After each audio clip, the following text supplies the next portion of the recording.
大家好，今天是2020年的5月24号，星期六啊。那今天来讲一个激情的事情。那这个激情的事情是什么事情呢？对，你看啊，中国共产党呀，现在除了发动小粉红、搞批斗、搞文革，发动网络文革，还要通过满大街贴这个扫黑除恶，鼓励群众互相揭发、互相举报。那现在又搞了一个天网这个玩意儿。那天网是个什么玩意儿呢？我讲到这个天网计划，是不是很多观众朋友们都会认为是各种摄像头、无人机飞在天上抓拍？是不是一听有满满的各种的高科技感的这种高科技玩意儿？那面具人，我告诉你，不是的，你把土共想的太高端了。况且面具人，我告诉你啊，就算共产党有这种科技，他也不会拿出来用的，他就喜欢按照他的方式来玩出他的花样。这个所谓的天网是怎么玩的啊？面具人，我告诉你，还记得文革时期的洪秀章吗？现在把这个所谓的天网计划，就是一个披着高科技名称的洪秀章而已。这个天网是啥啊？我给你们看看报道是怎么说的。你看完这个影片，你就明白了。记者从今天召开的全市公安机关文明城市建设工作推进会上获悉，交警部门将启动天网行动，引入志愿者抓拍取证，严查严管交通违法行为。抓拍视频将为您抓拍视频。开车的志愿者在发出口令后，行车记录仪就开始工作。在代号为天网的行动中，交警部门将一批定制的行车记录仪安装到志愿者车上，对交通违法行为进行抓拍取证，并上传到后台，由交警部门进行调查和处罚。目前呢，在我们市区范围，首批有50名的群众志愿者参与了这项行动，编织了一张流动的天网。在6月下旬会全面启动天网行动。这张流动的天网将严查严管机动车车窗抛物、闯红灯、违法占用公交车道、不礼让斑马线、占用高速公路应急车道、违法变道穿插等不文明、易引发交通堵塞和交通事故的交通违法行为，以及快递、外卖等重点行业的电动车交通违法行为。采用了一个取前7秒后8秒的一个抓拍的模式，当你发现违法行为时，它已经发生，取前7秒的时候，就可以把它整个一个违法行为抓拍下来。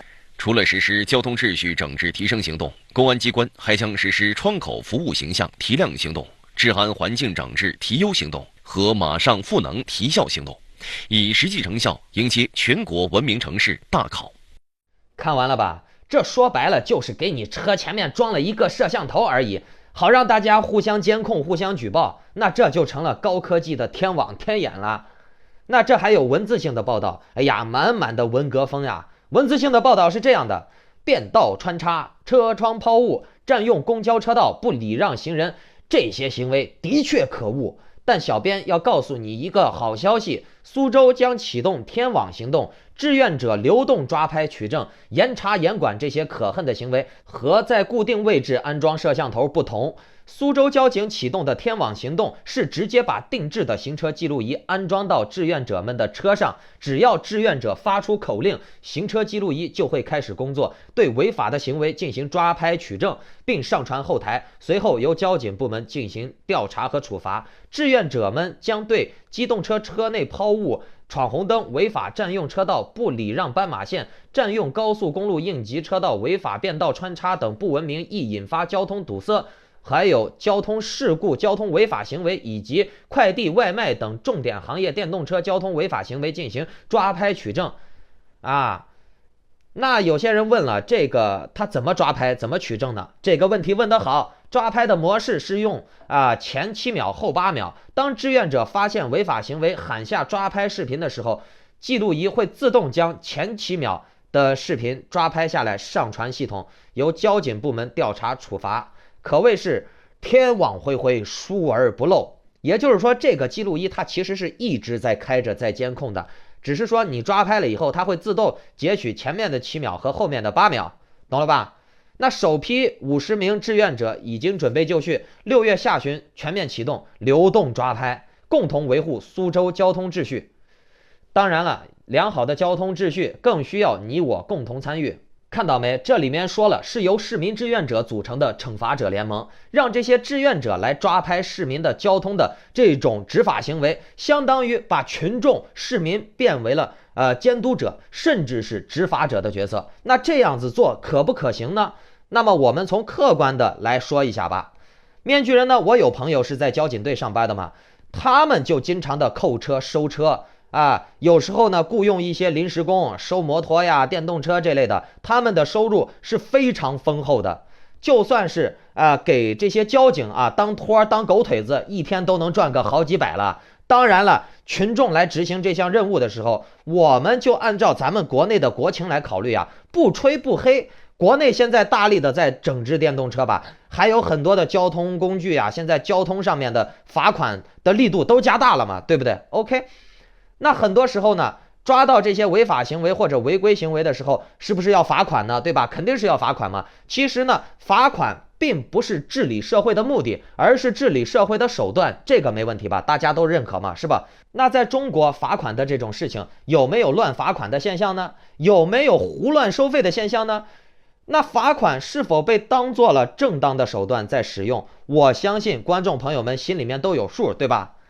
那对于这个什么天网呀、群众互相监督的这个方案面具人我客观的有几个疑点我整理出来了4个疑问大家可以看看，觉得我面具人觉得这个疑问合理不合理嘛？首先第一个疑问就是哪些人可以当这个志愿者？官方并没有说，那是有文化的人可以当呢，还是没文化的人也可以当呢？大学生可以当，高中生可以当，还是小学生、博士可以当呢？那最重要的是，那志愿者是随机从群众里面抽取的呢，还是说是党员、官员的亲属这类要靠关系才能进入当选的呢？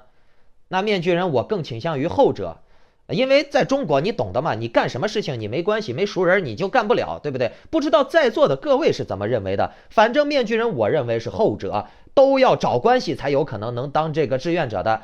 那么面具人我的第二个疑问就是，这些志愿者是否具备相关的专业交通知识呢？或者说他们进行了相关的专业交通知识的培训呢？反正这上面没有提醒到，也没有提到那如果说这些人没有经过相关的专业知识培训，他们就开始当这个监督者、揭发者，那么他们是如何去判断这些人是否有违反交通规则的行为呢？那这个评判的尺度和评判的依据是否能有保障呢？如果能 ，OK 没问题。那如果不能，岂不是会造成很多的冤假错案呢？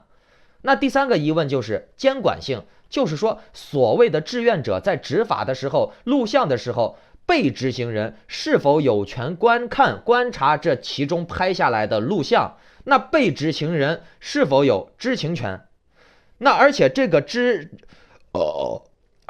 志愿者在执法的时候是属于当街对质的方式呢，还是说类似于隐蔽拍摄，然后隐蔽执法的形式？我是说隐蔽拍摄，就是说在你不知情的情况下，我就在那儿偷偷的把你拍下来了，然后呢我就把你的影片传到交警队，然后就对你进行罚款、扣分之类的。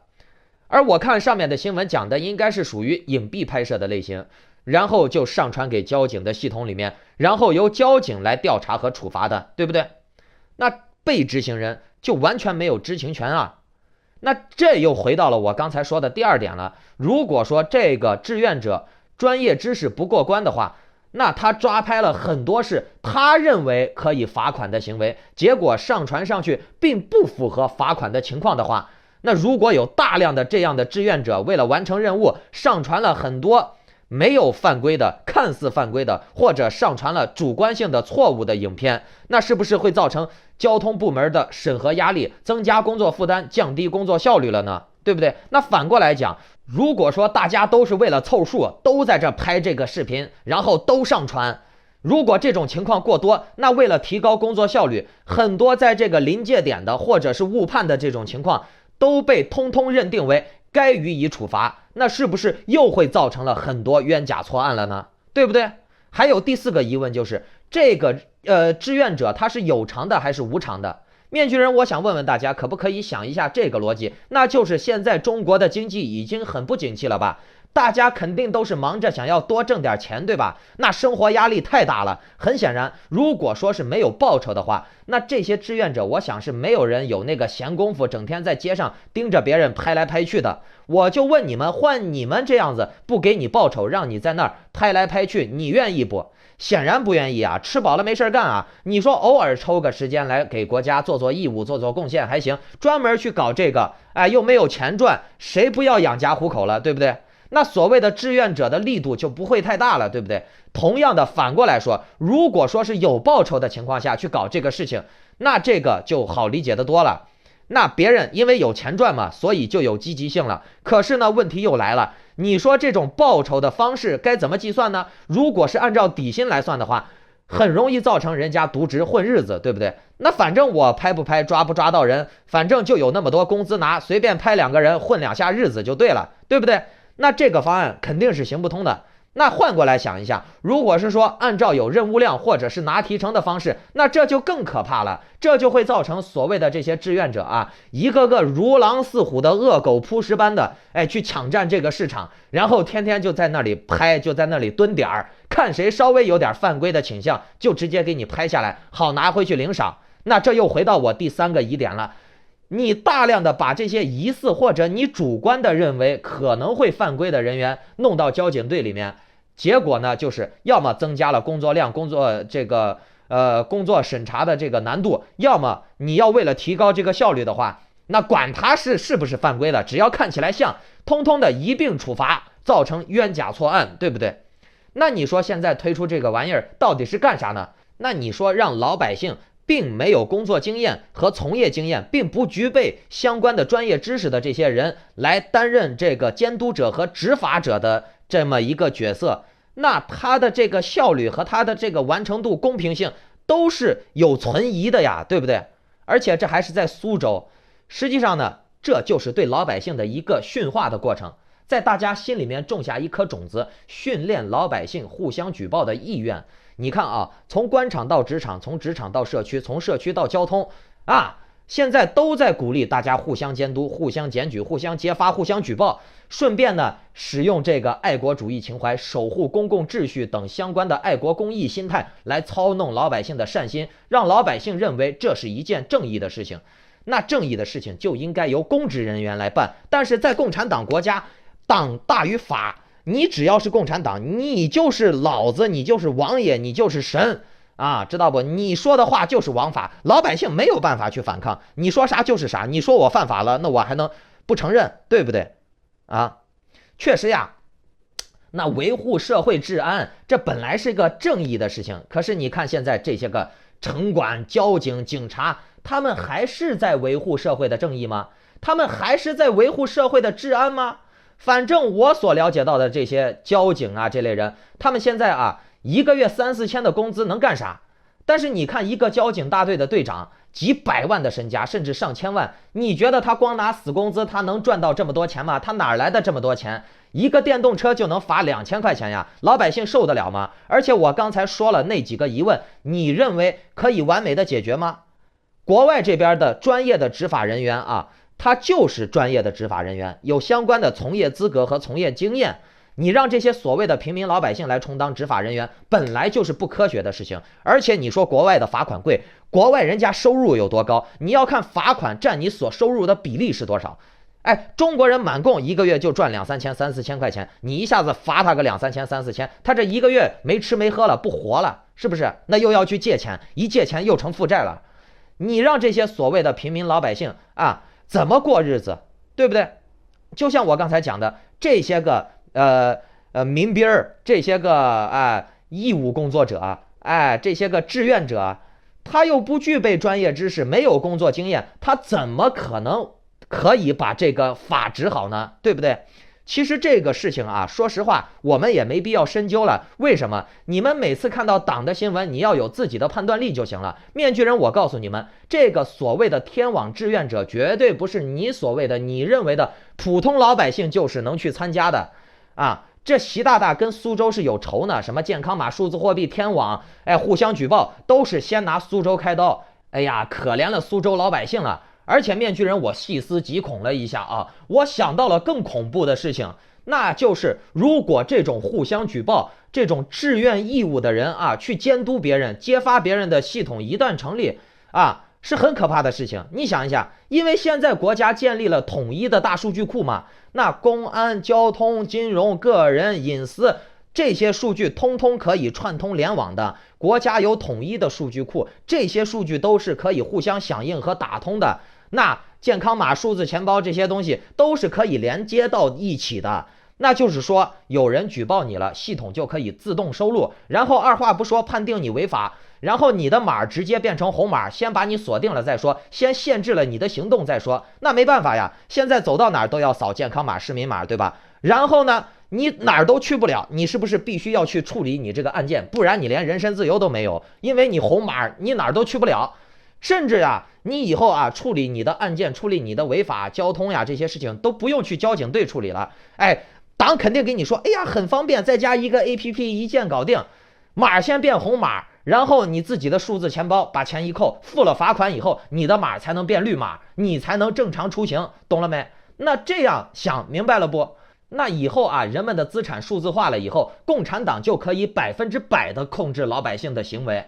啊，有人说了，哎，支付宝、微信也是数字化。那面具人，我告诉你，微信、支付宝它不是统一管理的，是分布式的，它的数据库是分散在各个的不同的门店里面的，并且呢，有很多微信的商家里面的钱和账都是可以随时变现，或者是有实物抵押的、有交易的，懂不懂？那数字货币啥的，啥也没有。但是我党就可以用数字货币控制你的行为，用红码、绿码、白码、黄码、蓝码控制你的行为，甚至必要时期限制购物。那抓特务，每个人都有举报的义务，举报任务完成不了，就把你定位为对党不忠，你有间谍的嫌疑，你对党有私心，你对党有隐瞒，那你就是思想不健康。那你思想不健康的话，你的健康码就要变红，那你哪儿都去不了，你啥都干不成，懂不懂？就像当年的文革一样，大家每个村都有批斗指标，定期要定量的抓人出来批斗，如果不批斗，那就是对党不忠，就是汉奸走狗、卖国贼、黑五类，全部都要连坐，一个村都要给我罚。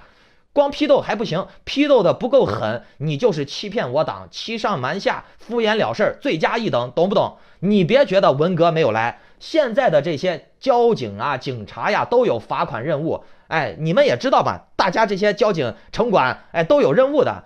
那这算不算文革？抓人罚款、抓人教育、批斗，算不算文革？那现在我党把这个权利不但给警察了，不但给城管了，还下放给普通群众了，就让群众互相的斗，互相的揭举、揭发、检举。那你们往深的去想一下，配合健康码、数字货币，你自己开动脑筋去想一下，可怕不？现在就是要折腾你们，消耗你们的财力，消耗你们的精力，最终把你掏空，把你变成一具躯壳。你最后什么都没有，你就是行尸走肉、造粪机器，有一堆虚拟数字，甚至以后呢，你连生育的权利也没有了。因为我之前讲了，这次两会已经通过了无性繁殖、单身繁殖的提议了，以后呢，中国人可以用卵子超市了。啊，更邪恶的是，我党还研究了体外胚胎培养技术，那这个技术就可怕了。这个技术一旦成熟，中国人也就没有存在的意义了，也就没有生育繁育的意义了。因为我党它可以自己批量的生产劳动力了，配合基因编辑技术啊、先天免疫呀，甚至它可以制造出高体能、低智能的高级劳动力。那你们这些韭菜，到时候就更没有存在的必要了，懂不懂？红色贵族才是控制着中国人真正的生杀大权，甚至是造人的权利，造出什么样的人，什么类型的人啊？毕竟你看现在这个体外胚胎培养技术，还有那个研究出来什么先天免疫艾滋病的小孩，哎，以后更神奇的东西还多着呢。还是我那句话，人要自救，不要活在梦里。盼望这个美国救世主，盼望台湾来救你，你自己才是你自己的救世主。不要想着什么香港人游行了一下，哎，这个美国就打过来了；什么台湾人，哎，一武统了，美国人就打过来了；什么美国人就打过来了。你自己要帮你自己，你自己才是你家庭的救世主。至于别人，他有什么义务帮你呢？你自己都不帮你自己，整天盼望着别人来帮你，呵呵，整天想着白吃白喝白拿啊。那你就白吃，那你就白喝，那你就白拿。那如果大家觉得，哎，我的内容还可以啊，能启发一下大家，就顺便帮我点一个订阅、小铃铛、点赞、转发嘛，帮助到更多人，让更多的人加入我们一起提高智商，好吧？那么面具人我口播一下啊，完全符合油管的创作规则，面具人的油管官方会员频道开通了。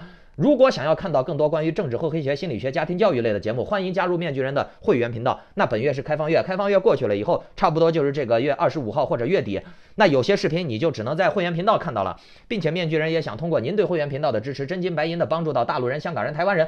那具体方式可以点击内容简介的会员链接的这个宣传片，看宣传片啊，或者点击视频下方加入的按钮。那已经加入了疯狂面具的观众朋友们啊，包括宁静的面具，赶紧给我留言，方便加入会员的群组。因为你们加入了会员了以后啊，都会获得这些可爱的好看的面具人专属的特色表情头像，你留言我都是能看到的啊，大家也都能看到。那好，我们下期再见。